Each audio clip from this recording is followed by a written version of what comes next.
అట్లాగే ఈ వైకుంఠ ఏకాదశి ద్వాదశి అనంతరం మనకు వచ్చేటువంటి ఒక గొప్ప వేడుక, యువ వికాసంగా వందలాది మంది భక్తులు యువత అంతా కూడా ఏకమై చేసేటువంటి ఒక ఉత్సవం రథయాత్ర.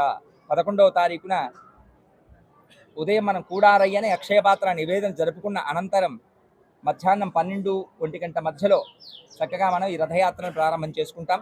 సంగారెడ్డి చౌరస్తా మొదలుకొని శ్రీ వైకుంఠపురం వరకు అంగరంగ వైభవంగా మనం ఈ అద్భుతమైన రథయాత్రను జరుపుకుంటాం. వేలాది మంది భక్తులు భజనలు, కోలాటాల నడుమ, నృత్యాల నడుమ స్వామికి ఏ ఏ వైభవమైన విశేషమైన ఉత్సవాలు ఇష్టమో అవన్నీ కూడా మనం జరుపుతూ ఈ ఉత్సవాన్ని వైభవంగా మనం జరుపుకుంటాం.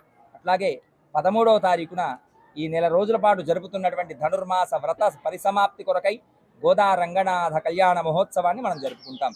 ఈ గోదా రంగనాథ కళ్యాణ మహోత్సవం అత్యంత శోభాయమానంగా మనం శ్రీ వైకుంఠపురంలో ఉండేటువంటి కళ్యాణ మండపంలో నిర్వహిస్తాం. సుమారు 1000 మంది దంపతులు ఈ కార్యక్రమంలో అనువహిస్తూ ఉన్నారు.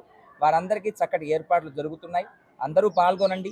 ఎవరెవరు ఏ ఏ కోరికతో భగవంతుడి గోదా రంగనాథ కళ్యాణ మహోత్సవంలో పాల్గొంటారో ఆయా అభీష్టాలు తప్పక నెరవేరుతాయి. కనుక అందరూ భగవంతుని సేవించండి.